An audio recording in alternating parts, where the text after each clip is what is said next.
Afternoon, everybody. I am out moving bales right now. Why I'm moving bales, you may ask? Well, a week ago, decided to do a little mowing. Since the hay was getting tall enough where we could get a few more bales out of it, I was told I ought to mow that, so that way it ain't tall when it gets cold, and it'll be clean when all the plants start dying out. So I'm doing that, and I figured while I'm doing that, I could do a little video here, doing a little pre-harvest consultation, just tell everybody how we're planning on doing things. Thanks to the coronavirus, I'm back out of school again for 2 weeks. We're still doing work, we're just doing it all online, so pretty much all it is, you do your work in the morning and you can go to the field that afternoon, which kind of works out for me because really in the morning it's rough getting started some days. In the afternoon things get in full swing, then I can come in, take over when we get things done. So that's kind of what our plan is right now. We're still working on the 188 four-wheel drive one. Starting on that today, hopefully. Gonna get that one out of the way.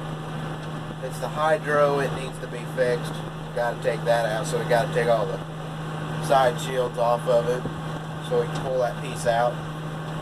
It's going to be a little bit of a job, more than we need right now, but we got to get it done so we can cut beans with that machine. So we're going to do that, and corn machine for the most part is ready to go. We just need to check over a few more things, grease it up, make sure everything's alright. But other than that, it's ready to go. We got the corn head home yesterday, as y'all probably saw in the last video. We have to check the gearboxes on it, grease it up. Should be good to go with that. The corn, it's still a little wet. I think I checked it the other day, it was still in the 20s, so that ain't really good for showing unless you want to dry. But the time you pay for the propane to run your dryers and all that, make your bill go up, it'll cost you more than it will to get docked at the elevator. So we're just going to give her another week. Hopefully next week we can get started at least. I don't know, we'll see how that goes. But over at the farm where we do some custom harvesting, we're going to get the end rows off with the 6-row, then we're going to put the 8-row on the combine and cut loose so it don't take me as long. In the past we'd always get the end rows off and do the whole thing with the 6-row. This year we're going to try something just a little different. Anyway, moving on to the beans. They're still green, but they are starting to turn. The leaves are going yellow. The first 2 inches on the top of them, they're pretty well clean at this point, but they're still pretty green, so it'll be a good month before we can cut them. But like I said, the corn ain't ready either, but it's getting close.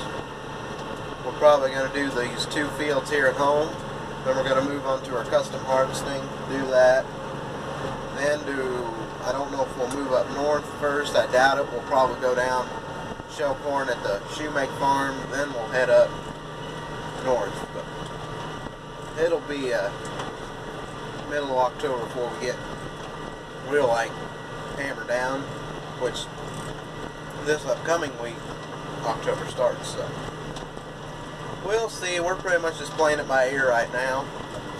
The guy we do custom harvesting for, he's having health issues. He might have to go to the hospital, but I'm not going to get into that. So we're going to pretty much just keep playing it by ear until we can finally do something. But both semis are home. We got to take one of them back up there, bring one of the grain trailers home, because one of the grain trailers is home from when we cleaned out the bin, but the other one's still up north in the shed, which we got to go out, move the planter so we can get the semi out. But we'll have to do that sometime this week. It's supposed to rain tomorrow night. I'm kind of hoping it does, because the roads are terrible. You can't hardly, you'll be going about 10 miles an hour and there'll be a cloud of dust behind you. It's no good. Plus, it needs to wash a little bit of dirt off my truck, so. Anyway. Yeah, four-wheel drive 2180. As you can see, right there, we took all the side shields off. Took some of the top pieces off, too. And, I'll show you here which part we're taking off. That one right there, we got to take that all the way back to the engine back there, take all that off. But before we can do that, we got to unhook all the hoses. But we're going to wait on that because tomorrow night it's supposed to rain, and we don't want this thing sitting out with those hoses, because we don't want water coming in the hydraulic lines and getting mixed in with all that. So we're going to wait on this. We're probably going to keep working on the other 2188, getting it ready, pull it in the shop, clean on a little bit, get the cab cleaned up, and the radio ain't working, so we'll probably get it.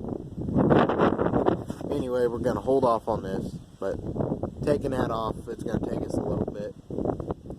It's probably going to be a day's work getting this thing all torn apart and take that piece taken off, so we'll see how that goes. As you can see, both combines are home. That one is pretty close to being ready.